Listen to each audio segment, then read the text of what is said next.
Twelfth class, आज आपका एक नया चैप्टर स्टार्ट हो रहा है बेटा, जिसका नाम करंट इलेक्ट्रिसिटी है। और इसमें सबसे पहला टॉपिक हमारा होता है इलेक्ट्रिक करंट, जिसे आप 10th क्लास में भी थोड़ा पढ़ करके आए हैं कि इलेक्ट्रिक करंट क्या होता है। आप वहाँ पे पढ़ के आए हैं कि rate of flow of electric charge is known as electric current. तो इलेक्ट्रिक करंट मतलब, करंट का मतलब होता है कि किसी चीज़ का चलना, किसी चीज़ के चलने से कुछ बनना। जैसा आप लोगों को ये पता होगा, अगर वाटर चलता है तो इसको वाटर करंट बोलते हैं।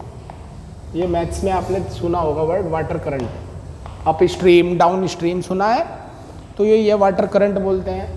फिर कहीं पे हीट फ्लो होती है, जैसे हीट चल रही, हीट 11th क्लास में पढ़ा जाता है, तो हीट फ्लो को क्या बोलते हैं आप लोग? Heat current. ऐसे ही इलेक्ट्रिक करंट भी होता है। इलेक्ट्रिक करंट तब बनता है तब वाटर, जैसे वाटर करंट तो बना था वाटर के चलने से, हीट करंट बना था हीट के बनने से, ऐसे इलेक्ट्रिक करंट बनता है अपना इलेक्ट्रिक चार्ज के चलने से। तो rate of flow of electric charge is known as electric current. The rate of flow of electric charge.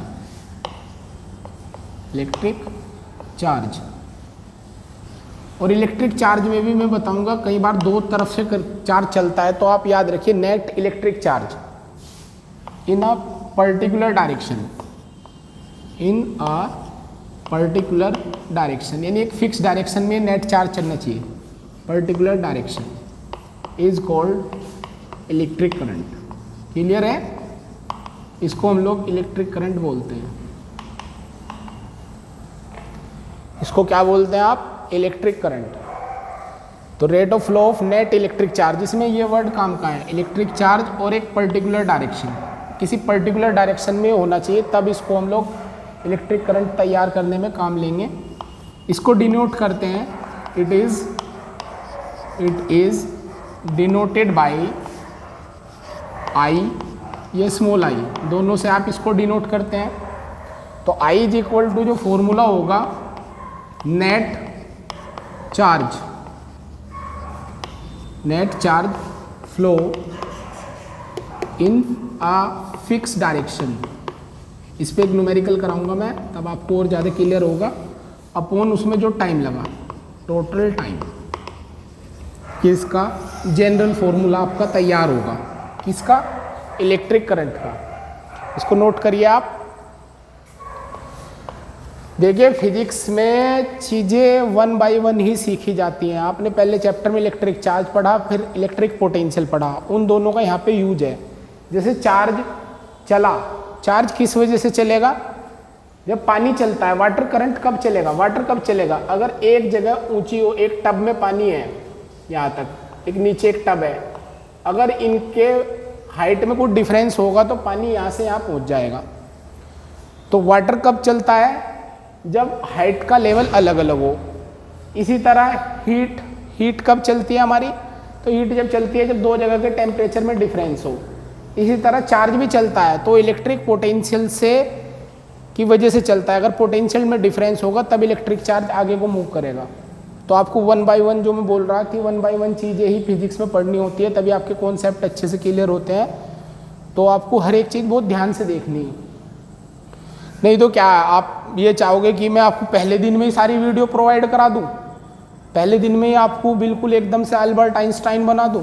तो वो पॉसिबल नहीं है, कोई नहीं बन सकता एक दिन के अंदर, कोई शॉर्टकट होता ही नहीं, धीरे धीरे ही होते हैं, धीरे धीरे चीज़ें आपको सीखनी है। खैर अब इसमें देखिए, अगर आपका चार्ज बड़ा है, चार्ज कैसा है? बड़ा है, या चार्ज कांस्टेंट है, तो इसका फॉर्मूला होता है आई, एवरेज बोल देते हैं, तब इस केस में इसको I is equal to Q by t, ये इसका फॉर्मूला होता है। अगर क्यू कांस्टेंट हो, ध्यान रखना मेरी बात, दो फॉर्मूले करंट के मैं आपको अब बता दूंगा अभी। अगर क्यू कांस्टेंट नहीं है, वेरिएबल है, या उसकी इक्वेशन दी हो और इक्वेशन गिवन, उसकी क्या गिवन हो? इक्वेशन, तो आई इज इक्वल टू फॉर्मूला आप लगाएंगे D Q by D T. Q क्या होगा आपका यहाँ पे? चार्ज, इसको नेट चार्ज आप याद रखेंगे। क्लियर है आपको मेरी बात? गुड। तो यूनिट की बात कर लें, यूनिट क्या होगी भाई इसकी? यूनिट, क्यू की यूनिट क्या होती है? कूलाम, टी की सेकंड, तो कूलाम पर सेकंड, जिसको कि आप एम्पियर भी बोलते हैं। जो 7 फिजिकल क्वांटिटीज़ होती हैं, बेसिक फिजिकल क्वांटिटी, उनमें से एक एम्पियर होती है। कौन कौन सी होती है वो 7? Length, mass, time, electric current, temperature, luminous intensity और अमाउंट ऑफ सब्सटेंस। तो इलेक्ट्रिक करंट उन्हीं में से ही एक है। इसको आप लोग नोट करिए जल्दी से, वीडियो पॉज करके नोट करते रहा करो। एम्पियर बहुत बड़ी यूनिट होती है, तो कुछ इसकी प्रैक्टिकल यूनिट भी होती है इलेक्ट्रिक करंट की। तो प्रैक्टिकल यूनिट एक तो होती है मिली एम्पियर, जो आपके इंस्ट्रूमेंट एमीटर के ऊपर लिखी होती है। 1 मिली एम्पियर का मतलब होता है 1×10⁻³ एम्पियर, और एक होती है माइक्रो एम्पियर। माइक्रो एम्पियर होती है 10⁻⁻6 एम्पियर। ये मिली एम्पियर, माइक्रो एम्पियर आपकी क्या है? प्रैक्टिकल यूनिट होती है इलेक्ट्रिक करंट के लिए। तो ये होगी। इसके बाद हम लोग पढ़ते हैं direction, direction of electric current, electric current. तो डायरेक्शन की बात करें, आप लोगों को थोड़ा बहुत तो ये मतलब पता होगा कि जैसे कोई बैटरी है और ये एक वायर है, इस वायर से अगर मैं इस बैटरी को कनेक्ट कर दूं, तो आपको ये पता होगा कि यहाँ से पॉजिटिव से नेगेटिव टर्मिनल की ओर क्या चलती रहती है? इलेक्ट्रिक करंट चलती रहती है। तो रियलिटी में क्या होता है, आपको पता है कि करंट कब बनती है? जब इलेक्ट्रिक चार्ज चलता है। तो इलेक्ट्रिक चार्ज में कौन सा चार्ज चलता होगा कंडक्टर के अंदर? तो आप कहोगे कि प्रोटॉन तो न्यूक्लियस के अंदर होते हैं, वो तो फ्री नहीं होते चलने के लिए, तो कौन चलता होगा फिर उसके अंदर? तो उसके अंदर चलते होंगे हमारे इलेक्ट्रॉन। तो हमेशा याद रखिए, इलेक्ट्रॉन नेगेटिव पार्टिकल होते हैं, तो इलेक्ट्रॉन इस सर्किट के अंदर ऐसे चलेंगे, पॉजिटिव में एंटर करेंगे। तो कैसे चल रहा? इलेक्ट्रॉन नेगेटिव टू पॉजिटिव चल रहा और करंट पॉजिटिव टू नेगेटिव। तो हम कह सकते हैं कि अगर ये मेरा कोई वायर है और इसके अंदर इलेक्ट्रॉन ऐसे चल रहा, तो जो हमारा इलेक्ट्रिक करंट होगा, इलेक्ट्रिक करंट जिसको आई बोलते हैं, वो इसका अपोजिट चलेगा इस वायर में। और ये कौन चल रही है? इनके चलने को क्या बोलते हैं हम लोग? Electronic current, electronic current. और ये इलेक्ट्रिक करंट है, इसको हम लोग कन्वेंशनल करंट भी बोल देते हैं, कन्वेंशनल करंट। तो सिंपल सी डेफिनेशन यही है कि जो कन्वेंशनल करंट या इलेक्ट्रिक करंट होता है वो हमेशा इलेक्ट्रॉन के अपोजिट चलता है।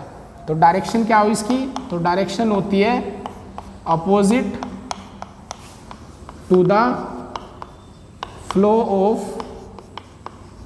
Of electron, flow of electron in a conductor. Simple सी बात यह है, कोई भी वायर है, कंडक्टर वायर, तो उसके अंदर इलेक्ट्रिक करंट हमेशा कैसे चलता है? इलेक्ट्रॉन के अपोजिट। और कन्वेंशनली अगर ये चलते, कौन? पॉजिटिव चार्ज, हम मान लेते हैं ऐसा कि पॉजिटिव चार्ज चल रहे हैं, तो इलेक्ट्रिक करंट इन्हीं की डायरेक्शन में चलता। क्लियर है? तो पॉजिटिव चार्ज चलता नहीं, मैं बता देता हूँ आपको पहले। लिक्विड के अंदर पॉजिटिव आयंस चलते हैं, तो वहाँ पे बैटरी है, बैटरी के अंदर क्या होता है? इलेक्ट्रोलाइट्स होते हैं।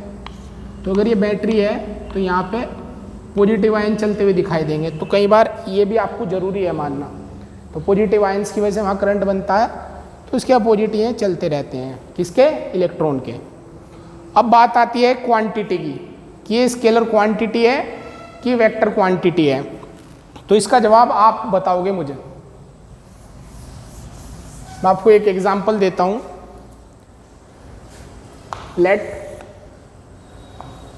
लेट अस सी, यहां पे हम लोग देखते हैं, ये 2 एम्पियर का करंट है, ये 3 एम्पियर का करंट। तो इस वायर से कितना करंट जाएगा बताइए? तो आप कहोगे सर 2 + 3 मीन्स 5 एम्पियर जाएगा। बिल्कुल 5 जाएगा, अगर एमीटर लगा करके यहाँ चेक भी करेंगे तो भी 5 एम्पियर ही मेजर होगा। लेकिन अगर ये 2 वायर ऐसे हों, 3 एम्पियर ऐसे और 2 एम्पियर ऐसे, अब कितना जाएगा इससे? तो अभी भी ये 5 एम्पियर ही जाएगा।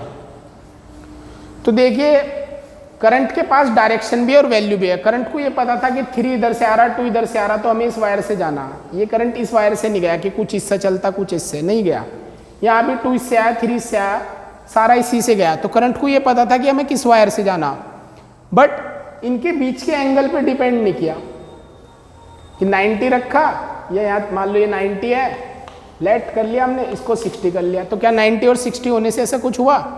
नहीं हुआ, क्योंकि एंगल पे डिपेंड ही नहीं करता। क्या आपके घरों में जब वायरिंग करते हैं, इलेक्ट्रीशियन आकर के बिजली के तार लगाते हैं, स्विच बोर्ड लगाते हैं, क्या वो कोई एंगल वगैरह मेजर करके लगाते हैं? नहीं, वो किस चीज़ का ध्यान रखते हैं कि भाई थोड़ा सही सही दिखना चाहिए, बस वायर यही तो रखते हैं, सही सही, मतलब ऐसे इसका एक जगह इकट्ठा नहीं होना चाहिए, मुड़ना नहीं चाहिए, बिल्कुल साफ क्लियरिटी सी आनी चाहिए, बिल्कुल सुंदर लगना चाहिए, ऐसे आप वायरिंग कराते हो।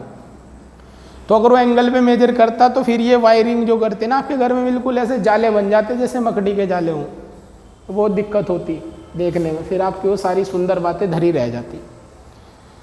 तो कुल मिलाकर के बात क्या है साहब कि करंट के पास वैल्यू भी है 2 और 3 और डायरेक्शन भी है, पर ये वेक्टर के ट्रायंगल लॉ को फॉलो नहीं कर रहा। दैट मीन्स ये वेक्टर क्वांटिटी नहीं है, पर ये 100% स्केलर भी नहीं है, क्योंकि इसके पास डायरेक्शन है। तो कौन सी क्वांटिटी है? तो याद रखिए ऐसी क्वांटिटी को हम लोग टेंसर बोलते हैं। ये आपके कोर्स में नहीं है, बट ये टेंसर क्वांटिटी है। टेंसर वे क्वांटिटी होती है जिनमें वैल्यू भी हो, मतलब मैग्नीट्यूड भी हो, डायरेक्शन भी हो, बट ट्रायंगल लॉ को फॉलो नहीं करती। क्लियर है बात? तो यहाँ कौन सी मानेंगे ने? वेक्टर के लिए तो तीनों कंडीशन जरूरी है। कौन कौन सी? मैग्नीट्यूड, डायरेक्शन और ट्रायंगल लॉ को फॉलो करना चाहिए। वेक्टर एडिशन लॉ को, ट्रायंगल पैरेललोग्राम दोनों से हो जाता है। तो आप लोग याद रखेंगे 12th क्लास में से ये कैसी क्वांटिटी है, तो ये स्केलर क्वांटिटी है। और कंपटीशन लेवल पे क्या याद रखेंगे?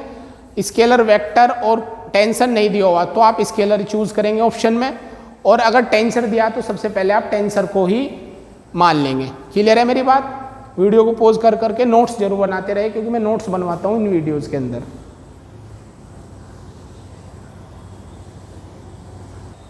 मैंने हेडिंग लिख दी है टाइप्स ऑफ इलेक्ट्रिक करंट। तो आप इलेक्ट्रिक करंट को 2 पार्ट्स में हमेशा पढ़ते हैं। ये 2 टाइप्स होती है, एक डायरेक्ट करंट जिसको डीसी बोलते हैं, और एक अल्टरनेटिंग करंट जिसको एसी बोलते हैं। इनमें से 1-2 बात करते हैं, नहीं तो अल्टरनेटिंग करंट में आप लोग एसी के बारे में जानेंगे, और करंट इलेक्ट्रिसिटी जो चैप्टर चल रहा है हमें पूरे डीसी ही पढ़ना है। जो डीसी करंट होता है इसकी वैल्यू टाइम के साथ साथ कॉन्स्टेंट रहती है, मतलब जो इसकी वोल्टेज है, करंट है, ये सब कॉन्स्टेंट रहेगा टाइम के साथ साथ। तो इसका V या I ग्राफ ऐसा बनता है बिल्कुल सीधा। इसकी वोल्टेज और करंट हमेशा टाइम के साथ साथ चेंज होते हैं साइनोसॉइडली। ये साइन थीटा का ग्राफ होता है, तो इसलिए साइनोसॉइडली कंपैरिजन भी कहा जा सकता है इसको। दूसरा, डीसी करंट जो होता है इसकी फ्रीक्वेंसी 0 होती है, देखिए टाइम के साथ साथ इसके अंदर कोई वेरिएशन नहीं आ रहा। इसकी जो फ्रीक्वेंसी होती है एसी करंट की, वो हमारी 50 हर्ट्ज होती है इंडिया में। भारत के अंदर ये 50 होती है, यूएस में 60 हर्ट्ज होती है। इसके बारे में मैं वहीं पे ज़्यादा अच्छे से बताऊंगा। यहाँ तो बस मैं आपको ये कह देता हूँ कि जब आप कभी नया लैपटॉप लेकर के आते हैं तो वो दुकान वाले आपसे बोलता है कि इसे कभी भी आप इन्वर्टर पे चार्ज मत करना, क्योंकि 60 हर्ट्ज पे बना होता है। इन्वर्टर की फ्रीक्वेंसी बहुत ज़्यादा होती है, इन्वर्टर का झटका बहुत तेज़ लगता है इससे, तो वो ख़राब करने के चांस हो जाते हैं। तो जो मशीन डिज़ाइन होती है लैपटॉप वगैरह, ये हमारे मोबाइल भी मान सकते हैं आप, एंड्रॉयड फ़ोन्स, तो वो 50 हर्ट्ज़ के लिए कंपेटेबल होती है, उनकी बैटरी बढ़िया होती है, उनके लिए कंफर्ट होती है। और जब उसे आप 70-80 हर्ट्ज़ देंगे, मतलब लगातार ज़्यादा करंट देंगे, तो एब्जॉर्ब करने में प्रॉब्लम करेगी उसको, तो वो चार्जिंग प्रॉब्लम होगी, उससे उसके ख़राब होने का एक खतरा बढ़ जाता है। क्लियर है मेरी बात? तो ये हमारी AC DC की थोड़ी थोड़ी बात हुई। इसके बाद और कुछ ले सकते हैं आप। इसमें पावर लॉस ज़्यादा होता है, मतलब एक जगह से डीसी करंट को दूसरी जगह अगर आप भेजते हैं, मान लीजिए आपने स्कूल के अंदर एक बैटरी रख रखी और आपका घर वहाँ से 500 मीटर की दूरी पे है, आधा किलोमीटर दूर है, और एक वायर से आप फैन चलाना चाह रहे, तो पावर लॉस बहुत ज़्यादा होगा उसके अंदर। मतलब आपका फैन शायद चले ही ना, चले तो बहुत धीरे चलेगा, तो इसमें पावर लॉस बहुत हाई होता है। इसके अंदर पावर लॉस बहुत कम होता है कि देखिए आप, अगर आप यहाँ की बात करें तो यहाँ पे अगर आपकी बिजली घर है, आपके घर से 10 किलोमीटर दूर भी है, तो आपके बराबर वाले के अंदर भी इतनी करंट आएगा या वोल्टेज आएगी जितनी मेरे घर में आएगी, तो पावर लॉस मिनिमम होगा। हैजार्ड इसका ज़्यादा है क्योंकि झटका तेज लगता है, इसका हैजार्ड कम होता है। बाकी इसे बनाने के लिए डीसी जनरेटर है, उसको बनाने के लिए एसी जनरेटर है। इस तरह के हम छोटे छोटे टॉपिक इसमें पढ़ लेंगे डीसी के बारे में और एसी चैप्टर के अंदर एसी के बारे में। तो डिफरेंशियल इनके बीच में आपस में हम बाद में भी कर सकते हैं, ठीक है ना। इसको नोट कर लेते हैं, अब कुछ न्यूमेरिकल करते हैं इन पर। एग्जाम्पल ले लेते हैं, मान लीजिए ये हमारा एक कंडक्टर है, इस कंडक्टर के अंदर इधर से जा रहा 50 कूलाम पर सेकेंड, ऐसे मूव करा प्लस 50 कूलाम, इधर से आ रहा प्लस 30 कूलाम पर सेकेंड। आपसे पूछा गया find current, find I through conductor, through conductor. तो आई इक्वल टू आपको बताया गया था I equal to Q by t book के अंदर, लेकिन मैंने क्या बताया था, q net total charge in a particular direction, in a fix direction, या बड़े चार्ज की डायरेक्शन आप मान सकते हैं। तो पर सेकंड की बात चल रही, तो उस टी की जगह तो 1 आ गया। अब क्यू कितना लेंगे आप, 50 ऐसे जा रहा, 30 इधर आ रहा, तो कितना चार्ज करंट प्रोड्यूस कर रहा होगा, ये 30 तो कैंसिल हो रहा होगा, तो 20 आ जाएगा, 50 माइनस 30, तो आप कहेंगे 20 कूलाम पर सेकेंड। तो 20 कूलाम पर सेकेंड इसमें करंट आएगा, जिसको कि आप 20 एम्पियर बोल सकते हैं। क्या मेरी बात क्लियर है आपको? तो इस तरह से ये फॉर्मूला मैंने बताया। नहीं तो अगर कोई बच्चे इसको 80 एम्पियर पर सेकेंड भी कर सकता है तो उसका आंसर ये गलत माना जाएगा। क्लियर बेटा? इक्वेशन पे देख लेते हैं कोई एग्जांपल। मान लीजिए आपकी चार्ज की इक्वेशन दे दी, Q equal to 3t square plus 4t। आपसे पूछ लिया गया find I at t equal to 2 second. तो I का फॉर्मूला, चार्ज जब वेरिएबल हो तो क्या equal to dq by dt करोगे आप डिफरेंशियल का यूज करोगे, तो d by D T of q की जगह क्या लिखोगे, 3t स्क्वायर प्लस 4t। तो इसमें पुट कर दीजिए, पुट t इक्वल टू 2, तो I इक्वल टू, ये सोल्व भी कर लेना है आपको साथ साथ, क्या है 6t प्लस 4 आ जाएगा। डिफरेंशियल इतना मान के चलते कि आता है हमें, तो 6 इंटू 2 प्लस 4। अगर ये सब कूलाम में था, ये टाइम सेकंड में है, तो ये कितना आ जाएगा, 12 प्लस 4 16 एम्पियर। क्या मेरी रफ्तार तेज तो नहीं है? आपको समझ आ गया होगा। तो मैंने एक चार्ज पे क्वेश्चन करा दिया, एक इक्वेशन पे करा दिया, नोट कर लीजिए इनको। एक और एग्जांपल ले लेता हूं मैं। एक और एग्जांपल क्या बेटा, मान लीजिए हम ग्राफ ले लेते हैं। ऐसे ग्राफ दे दिया, ये टाइम t, ये चार्ज q, और ऐसे एक ग्राफ दे दिया आपको। यहाँ दे दिया 10 कूलाम, 0, 5, 10, यहाँ सेकंड दे दिया। आपसे पूछ लिया गया find current, find I for 0 to 10 second, 10 second के इंटरवल के लिए करंट बताइए। तो Q, I और T में क्या रिलेशन होता है? क्या I equal to Q by T होता है? I equal to Q by T होता है, तो करंट हमें कैसे मिल रहा है, डिवाइड करके। और जब भी करंट डिवाइड करके मिले तो आप ग्राफ का स्लोप निकालिए, then I equal to slope of graph. इसके लिए अगर आपको ग्राफ के क्वेश्चनों पर और ज़्यादा कुछ जानना है तो एक वीडियो डाल रखी है मैंने, आप उसको देख सकते हैं, ग्राफ थ्योरी के नाम से है वो, उसे देख सकते हैं। वहाँ सब चीज़ों के ग्राफ एक साथ बताए गए हैं। तो खैर मैं इसका स्लोप निकालता हूँ। वहाँ पे फॉर्मूला लिखा गया y2 minus y1 upon x2 minus x1। y2 यहाँ पे खत्म हो रहा है, तो y1 और y2 x2 इस पॉइंट के कितने होंगे, 10 10, और यहाँ से स्टार्ट है तो दोनों 0 0। तो ये रखे आपने 10 माइनस 0 अपॉन 10 माइनस 0। I कितना आ गया, 10 बाई 10। क्या 10 बाई 10 1 एम्पियर होता है? तो बिल्कुल ये अपना 1 एम्पियर होता है। तो इस तरह से ग्राफ पे भी आप क्वेश्चन कर सकते हैं। इस वीडियो में आप इतना ही रहने देंगे ना, बहुत धीरे धीरे देखेंगे। 15-20 मिनट की वीडियो होती है, इसे पूरी देखा कीजिए और नोट्स बनाया कीजिए इसमें से। नेक्स्ट वीडियो में हम और आगे की टर्म पढ़ेंगे। चलिए।